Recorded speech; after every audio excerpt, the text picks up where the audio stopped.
Well, hey, Paula, welcome back. Oh my gosh. We've been doing this live stream thing now. I think this is what, day 7 Yes, this is day 7 for us. of 8. So this sprint is coming to a close. And today let me say, I'm Susan Goebel. This is Paula. We know that we've been having these conversations before. So I just thought I'd introduce us in case you haven't been here before. But today we are going to talk about customer obsession, which is a I know, my uh, favorite topic. oh my goodness gracious. We've all had those experiences where you are interacting with a business, would be a service business or a product-based business, and you walked away, or a government, Oh, and we walked away, and and we wound up going, whew, if only those people could have done it this way. yeah. And so in this day and age, Paula, I have a question for you. Okay. 2025, so we're sitting here, hmm we're coming up to the end of October. Buyers are changing, I suspect. And the question really is, what are you seeing? How are they changing what certainty looks like? What trust looks like this year? How are they showing up differently for you? Ooh, boy, in which area of my life? Oh, I know. There's a lot of ways to look at that one. Well, maybe let's look at it in terms of marketing, Q4 planning, strategy, Sure, business. sure. So, there are some patterns. There are some patterns that tend to show up in the world. Um, Slight diversion, for example, but um, if you've ever studied fashion and the history of fashion, the mini skirt as a fashion trend is tied to the economy. Wait a minute, wait a minute. I did not expect today we'd be talking about mini skirts. Yeah, The length of the mini skirt yeah, is tied to the economy. Is that because material costs more? yes. And actually, it's the length of a woman's skirt is tied to the economy. Wow. When the economy is contracted, so does the length of a woman's skirt in terms of what's fashionable. So if you like a long skirt, you want to do a lot of shopping when the economy is good. Interesting. Okay. I know. That one stunned me. I mean, there are a few others in the fashion world, but the mini skirt is a good one. So there are patterns, right? And it's a great example. So there's the perception that there's less money to go around. Whether that's true or not is not for you or I to say, but there's definitely a feeling that there is less money to go around. And if you listen to what world leaders are saying, when they're speaking to, you know, their constituencies, when they are talking about the deals that they're looking to negotiate and engage, what world leaders are saying today is investment is being held back, right? Investment's being held back pending more certainty. So, really, where the money is sitting is in a bank somewhere, being protected by the people who have the money, because what we're trying to do is protect what we have. And It's an so, interesting comment on mindset and yeah, abundance yeah. or scarcity. Well, and how we react. And so if you look at those reactions that are biologically wired to human beings, we are biologically wired through millennia of human development to react in certain ways when we're under threat. You're talking fight or flight?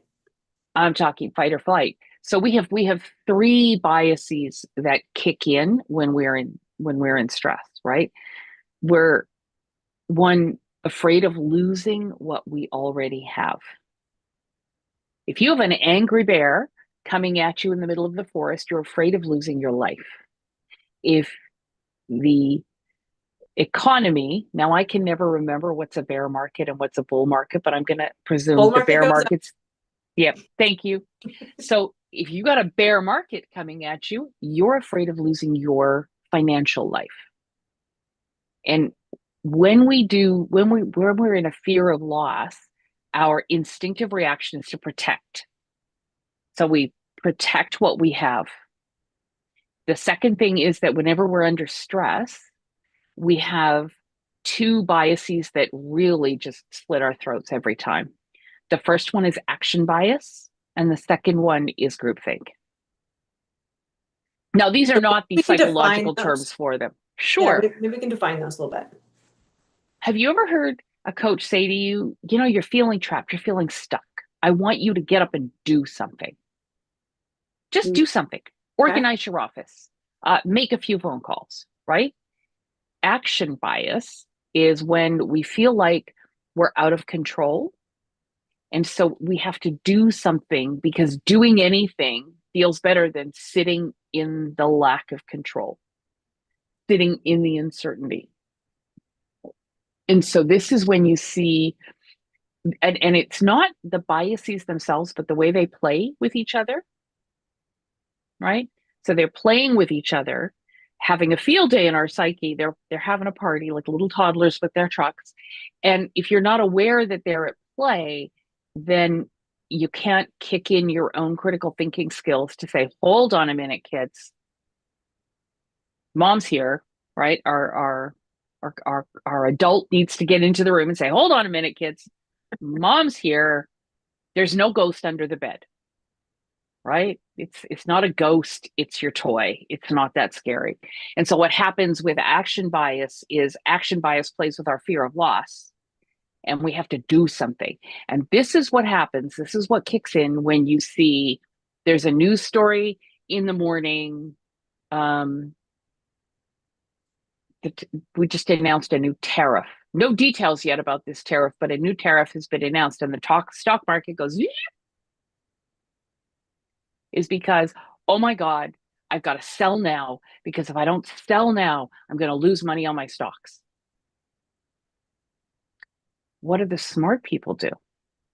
The people that are amassing huge wealth, they have more wealth to start with, which is helpful, but they hold on. They go, well, it might go down, but then it'll come up again.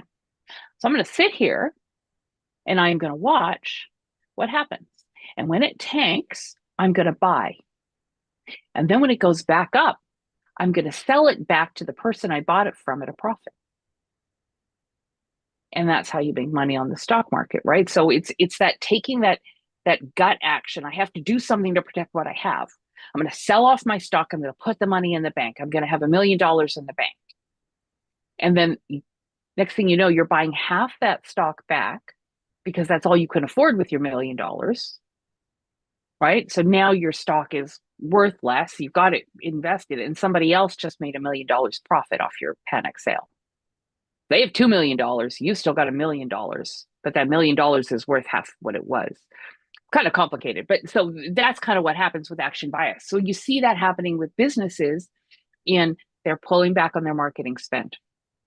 Businesses that are working with advisors. How many advisors do you know, Susan, who this year had clients call them up and go, oh, we're really worried about what's happening, and so we're going to pull back, or we love what you're doing for us, but we think we can just tread water and we can get by without you for a year or two. So we're not going to renew that contract, or we're going to buy out that contract, or right? We need to cut our spending, and the first thing we're going to cut is advisory service, because we can function without it, right? So it's that what can I do without to protect what I have, to control my spending, to maximize my cash flow, to have my longest runway. And it makes logical sense. The thing with action bias and fear bias playing together, the decisions we're making make logical sense. Same thing goes with groupthink. You go to the bar and you meet up with your friends for Friday drinks after work, right? All the other CEOs in your network, and everybody's talking about how difficult the economy is. And people, oh well, I'm probably going to freeze those hires. That's what. Yeah, I think I'm going to have to lay off. I had some offers out to some students. I'm going to rescind those offers. Oh yeah, no. What we're doing is we're going to cut back on our marketing spend. Start hearing all of these things, right? Oh, okay, that's what everybody else is doing. I should probably do the same thing. And so those come together. That's what we're seeing happen with buyers changing, but that doesn't mean there's not any opportunity. So when we look at it from a strategic Q4 planning perspective, and we Yeah. meld in the customer obsession theme on this, Yeah. right? A lot of what you're talking about, and I always reflect on this when you and I talk, is that, marketing has a great deal to do with human psychology and human behavior and how to Hmm. maximize what we're doing to meet business objectives. Yeah.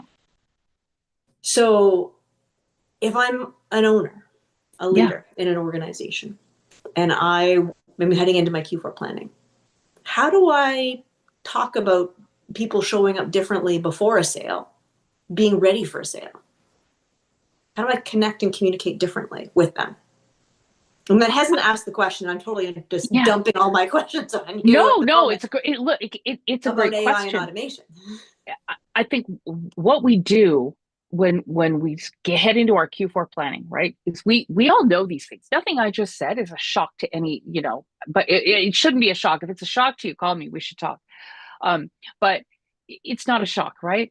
But what we do is we go in and we say, okay, I sell ice cubes to people. How can I make ice cubes valuable in this climate? Well, if the climate just dropped to permanent, like 20 below zero, maybe the question you're asking isn't the right question. Because I could just, I'm more interested in thawing ice than I am, I want the water pipes to run in my house. I've got enough ice. I need water.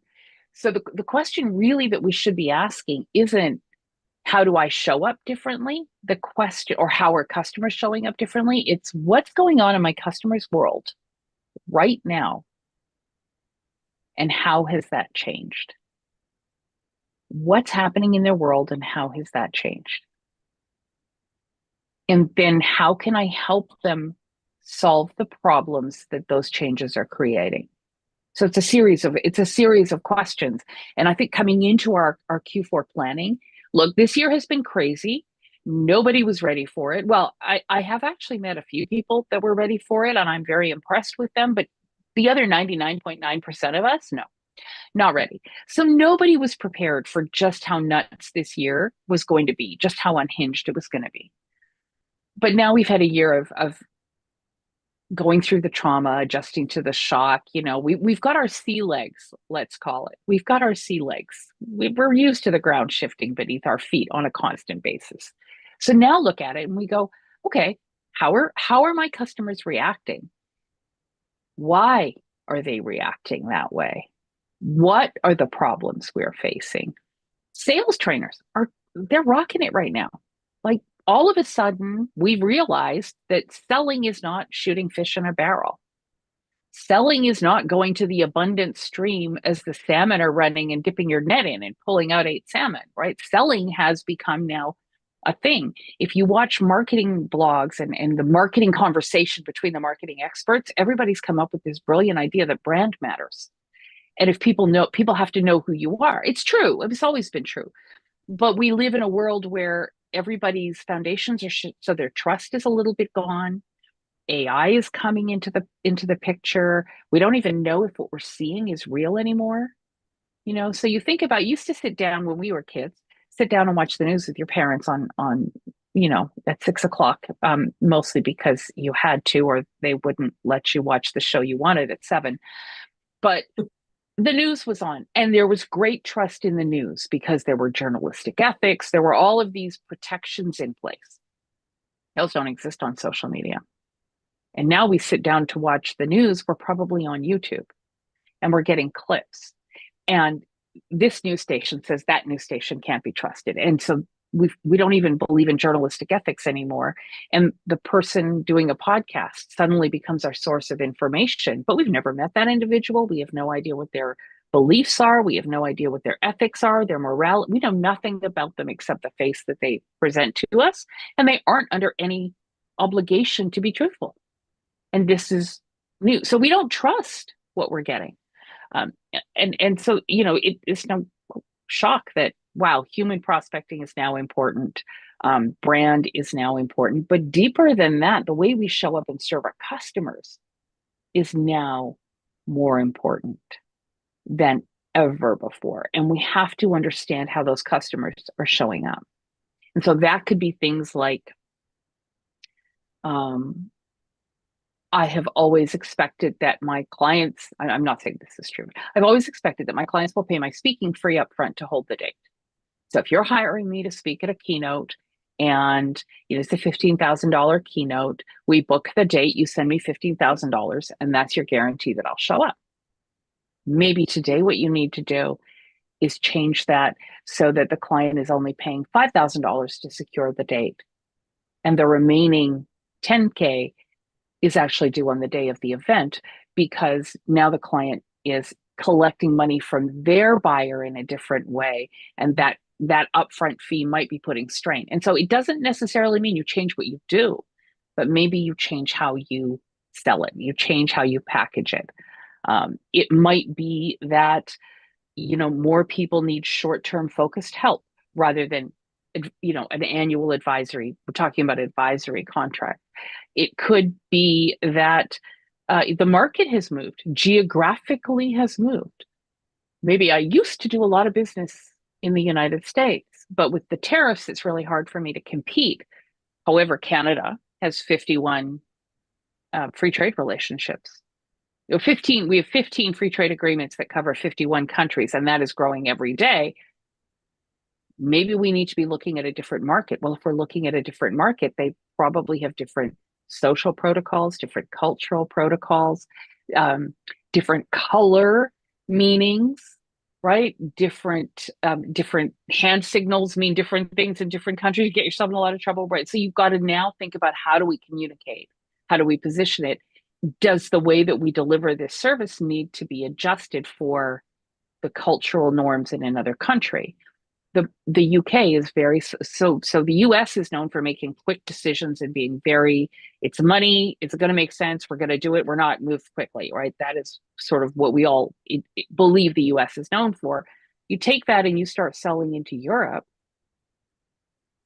Greece, known for a much more relaxed attitude towards getting things done. The UK, much more risk adverse. So you might need to change your expectations of how fast a deal will close. There's so many things.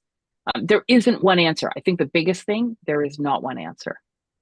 Well, I think that the ability to have the conversation when you're doing strategic planning at the end of the year comes down to two components. One is being able to ask good quality questions. And sometimes that means that we need outside perspectives because we are used to doing things in a certain way. And so that, as well as understanding trends, is the second piece. One of the things that has surprised me, I've been remote since 2014. So, the COVID stuff, okay, everybody's remote now, gotcha. But I've always been remote, so it hasn't been an issue for me. Now, I'm finding that a lot of the people who have been very successful in being remote in the last 5 years have been struggling. And those who, for instance, have been not struggling are people who have decided to plant their flag locally. And that means they're able to do some more things in person that makes things easier to gain clients, gain trust, do these. And so you look at the trends that you have when you're having conversations and you're doing strategic planning, whether it's every quarter, every year, whatever it is. Asking good quality questions and understanding the trends and who you need to talk to would be important. Just some random thoughts. From a practical sales perspective, absolutely. That's where you get your information from, is talking to human beings. AI. A story. Yeah.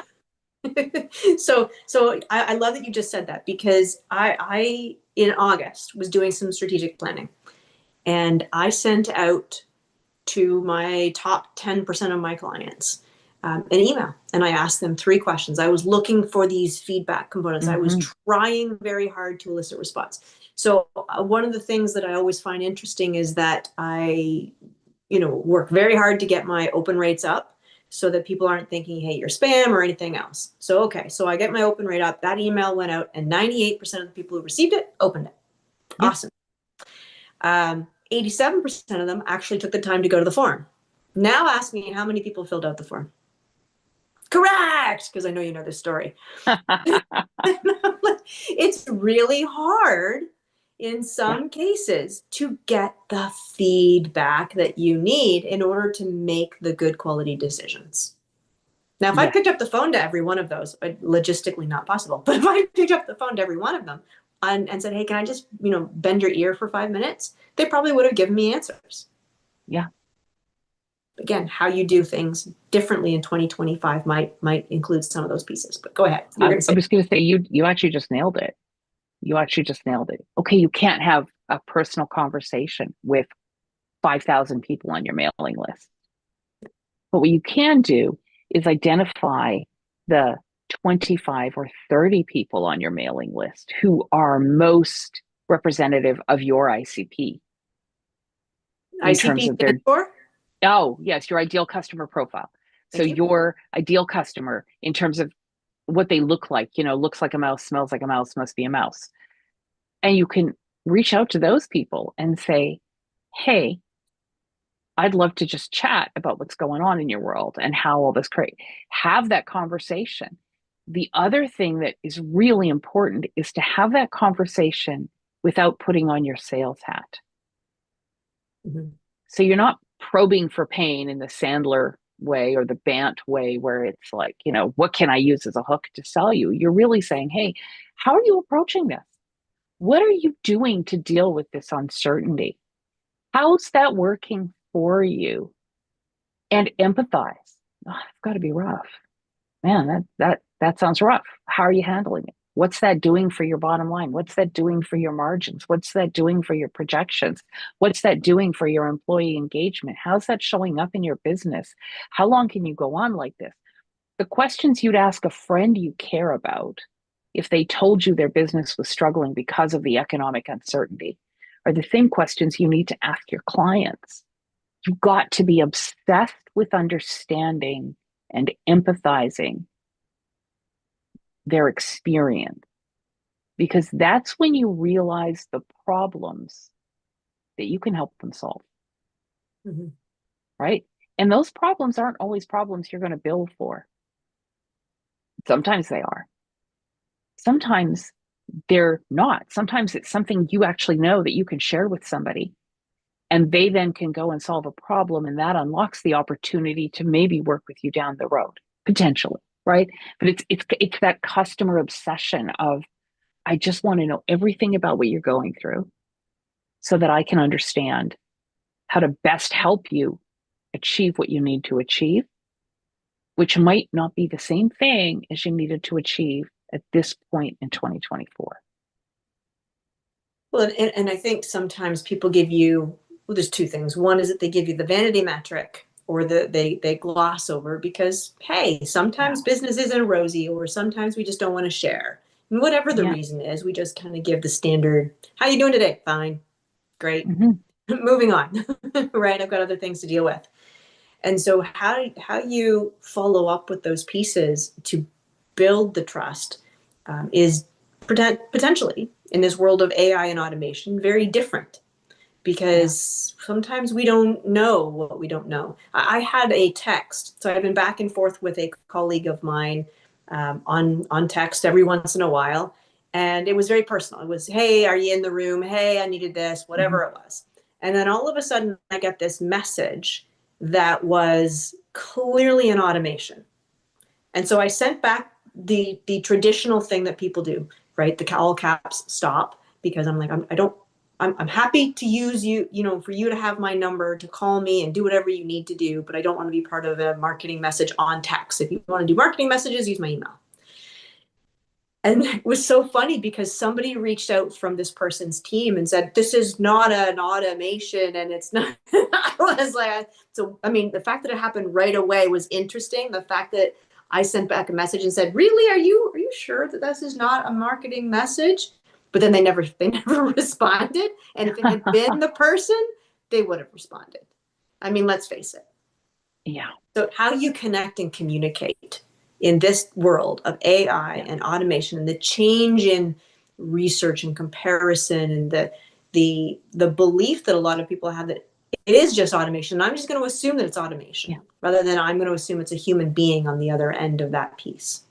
And that's actually a brilliant place. I think we're getting really close to time, but I would love to end it with some kind of concrete things that people can do, right? So we've talked about the importance, but as you're going into the year end, have conversations with your customers, not with the intent of selling, but with the intent of building trust in the relationship. And yes, be human. It is more important than ever to be human when you're engaging with people. And I am not saying don't use automation. Automation is amazing for doing repetitive things at scale, for reaching out to people. The minute someone replies, you're done. Like the automation is done. Your automation has been to do the repetitive task of sending, the same or more or less the same. Hey, it's been, let's get fine. But when someone responds, your human body needs to get involved in the conversation. Put your own photograph up on your LinkedIn profile, not some fancy thing you created with Sora because you're so happy with your chat GPT. I see that and I think, is this a real profile or is this a bot profile? Mm-hmm. If I see an avatar, oh, is this really you? Or do you have a bot running your social media? It those things actually breed distrust in a large swath, of the population. But the flip side of that is you can use AI to help you orient your conversation. So ChatGPT, for example, has deep research, the deep research model. If you structure your prompt well, you can go to ChatGPT to deep research and ask it to give you an analysis of the market conversation in a specific area.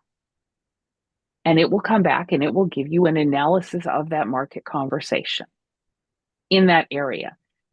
Your job then is to make sure none of that is hallucination. Your job is to figure out what that means for your business. AI cannot do that for you. It can pull it, it can synthesize it, it can give it up to you in a pretty platter. It can save you hours and hours of primary research time, but it won't do the intellectual piece for you. And you want to make sure your prompt says, also, I want you to give me like quotes and a URL from where that quote was.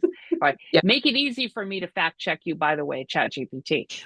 But I've been able to do 12 hours worth of research in about 45 minutes, which I still had to do all the other human work on the end to make sure it was valid. But we can use these tools, is what I'm saying. But they are not where it ends; they're where it begins. Correct. So do some research, talk to your customers, ask them good questions, and pay attention to what's happening in the market before you start your planning. Yeah, have the available information so you and your team, right, your Yeah. subject matter experts can weigh in on what it means for the business when you're doing your planning for the next year and how to be able to be resilient. I think at the end of the day, and ask yourself what's no longer true. Yeah, exactly. Exactly. Well, Paula, this was great. I know it barely scratched the surface of what you and I were planning on talking about. It's like this big. And so we have the last day of our sprint event is tomorrow. I think, but is there anything we want to talk about and just kind of highlight for tomorrow? I think, we've got tomorrow, yeah, in 30 seconds, tomorrow, what we're going to do is we're going to go back and we're going to say, hey, we've talked about all these things. Now, what are you going to do with them to build your strategic plan? What are the steps you're going to take to build the strategic plan? You've got 7 episodes of context. Here's 20 minutes of action. Love it. All right, everyone. We'll see you tomorrow. See you tomorrow.